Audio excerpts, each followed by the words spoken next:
नमस्कार दर्शक बंधु मु Ashutosh chemical free farming business ID YouTube channel आपको स्वागत जनावि। मु प्राकृतिक चाष हिसाब रे कदली को एबे प्राकृतिक चाष द्वारा करुँची एबे आउ कदली चाष मु एक्चुअली मंजा जो गछर तार मंजा गले तार साइट जो गछ उठे से गछर मु बनेछि कंदारू। आउ समस्ते कहते कंदार भल हेनी किंतु मु गली एत तो पैसा मो पाखे नथिला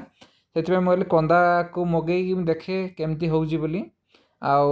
कंदार एक्चुअली मैं भावुली कंदार किसी भल करी बोली प्राकृतिक हिसाब से चाष करुँचे आउ यही प्राकृतिक चाष में खत गाईर परिस्रा आउ जीवाणु कल्चर यूज करुँची जो माटी पाई किसी खराब नुह कि यही जेबे फल देव सी फल भी मनुष्य पाई खराब होई नथिबो। आउ ए फल कम से कम मु ट्राए करुच्ची जे जमती कदली गछरे भल फेणा पड़ो आउ केमती ई फेजटा मोर केमती हे मुझे जाननी किंतु नेक्स्ट फेज तो बहुत भल बोली आशा करुँची मु कौन पाई यही कंदा थिला छोट बड़ थिला आउ एठी मु वर्षा दिन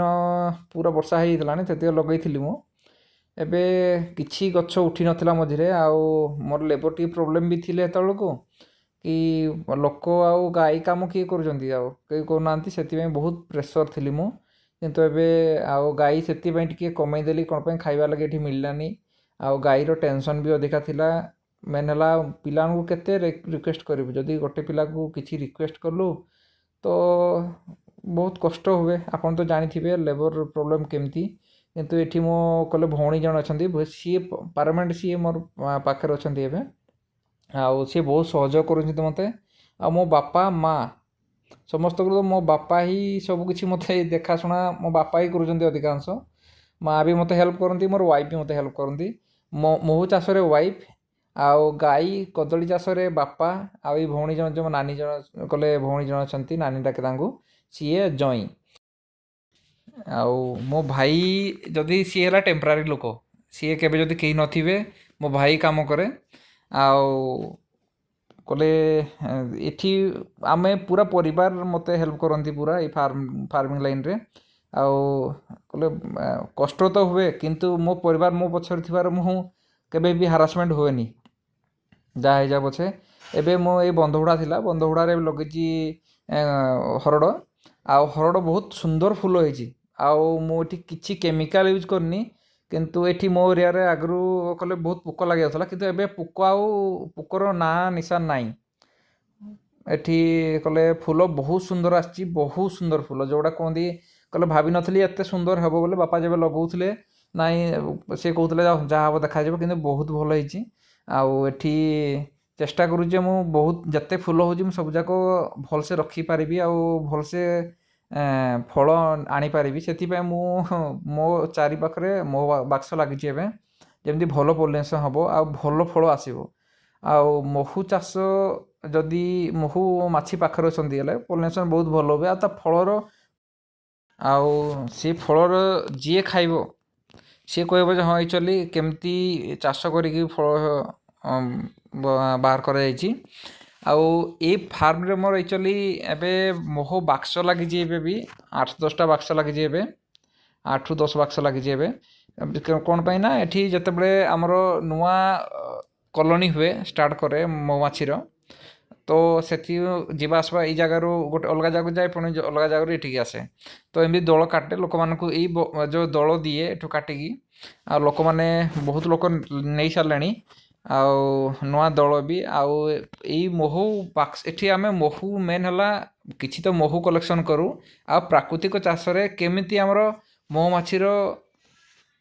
व्यवहार करा जाय कि भल चाष करा जाय परिबो से विषय आमे ध्यान दउचु आउ लोक मानकु भल जिंस खाइबा केमिति देबु आमे देखंतु हरड़ गछरे गोटे भी कले एते सुंदर फूल होईची आउ आपन आ गोटे वीडियो देखैबी फल हला परे आपन देखैबी केमिति फल होईची आउ गले गुच्छा गुच्छा फल होईची एमती गोटे जगह नाही जे से फल कले फूल होईनी बहुत फूल होईची गछरे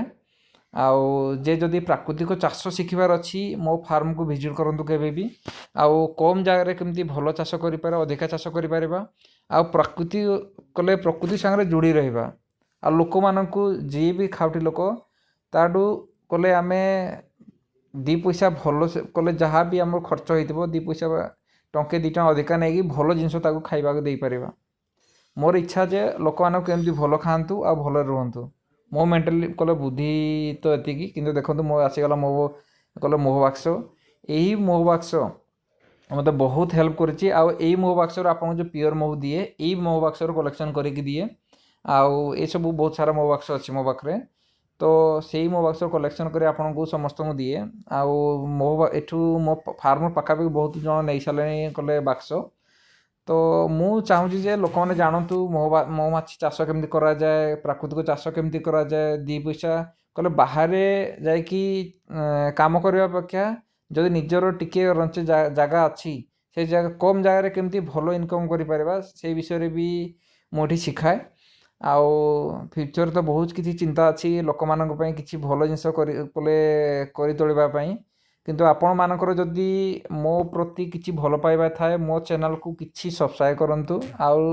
କଲେ କିଛି ଲୋକଙ୍କୁ ସେୟାର କରନ୍ତୁ, ଯେମିତି ଆମ ଏଇ ପ୍ରାକୃତିକ ଚାଷ ମହୁ ଚାଷ କଲେ କେମିତି କରିବେ, କମ୍ ଖର୍ଚ୍ଚରେ କେମିତି ଚାଷ କରିପାରିବେ, ସେଇ ବିଷୟରେ ସେମାନେ ଏଇ ଭିଡ଼ିଓ ଦେଖି ଜାଣିପାରିବେ। ଆଉ ଆପଣଙ୍କ ସହଯୋଗ ଯଦି ଥିବ ତ ମୁଁ କିଛି ଆଗକୁ ବଢ଼ିବା ସାଙ୍ଗରେ ମୋର କେତେ ଚାଷୀମାନଙ୍କୁ ଆଗ ବଢ଼େଇ ନେବି। ମୁଁ ଧୀରେ ଧୀରେ ମୋ ଫାର୍ମ ଦେଖେଇବି କେମିତି କ'ଣ ଫାର୍ମ। ଏଇଟା ତ ଗୋଟେ ଛୋଟ ଏରିଆ, କିନ୍ତୁ ଏଇଟା ଗୋଟେ ବହୁତ ବଡ଼ ଏରିଆ ଅଛି। ତ ଚେଷ୍ଟା କରିବି ମୁଁ କଲେ ଭଗବାନ ମୋ ଉପରେ ଆଶୀର୍ବାଦ କଲେ ସବୁବେଳେ ସାଥ ଦେଇ ଅଛନ୍ତି। କ'ଣ ପାଇଁ କି ମୁଁ ଦେଖେ ବହୁତ କଷ୍ଟ ହୁଏ ମୋତେ, କିନ୍ତୁ ଯୁଆଡ଼େ ନା ଯୁଆଡ଼େ ସପୋର୍ଟ ମୋତେ ମିଳିଯାଏ। ବାପା ମାଆଙ୍କର ଆଶୀର୍ବାଦ ଏକ, ମୋ କଲେ ଭାଇ ଆଉ ମୋ ୱାଇଫ୍ର ମୋତେ ସହଯୋଗ, ଆଉ ମୋର ନାନୀ ଯେଉଁ ଅଛନ୍ତି କିଛି ଭଲ ଲୋକ ବାବା ଜଣେ ଅଛନ୍ତି ମୋର, ସିଏ ବି ବହୁତ ମୋତେ ସାହାଯ୍ୟ କରିଛନ୍ତି। କିନ୍ତୁ ଚେଷ୍ଟା କରୁଛି ଏବେ ମୋତେ ତ ସଭିଏ ସାହାଯ୍ୟ କରିଛନ୍ତି, କିନ୍ତୁ ଲୋକମାନଙ୍କୁ କେମିତି ମୁଁ ସାହାଯ୍ୟ କରିବି ତା'ର ଋଣ ମୁଁ ଶୁଝିବି। ଆଉ ପ୍ରାକୃତିକ ଚାଷ କେମିତି ବୁଲିକି ସମସ୍ତଙ୍କୁ ବୁଝେଇବି, ଆଉ କମ୍ ରେଟ୍ରେ କେମିତି ଚାଷ କରିବେ ଆଉ ଲୋକମାନଙ୍କୁ ଭଲ ଖାଇବାକୁ ଦେବେ ସେ ବିଷୟରେ ଜଣେଇବି। ଆଉ ମୋ ଚ୍ୟାନେଲ୍ ଯଦି କିଛି ଆପଣ ଶିଖିଥାନ୍ତି ଆଉ ଭଲ ଲାଗିଥାଏ ହେଲେ ଏଇ କଲେ ଭିଡ଼ିଓକୁ ଆପଣଙ୍କୁ ସେୟାର କରନ୍ତୁ ପ୍ଲିଜ୍।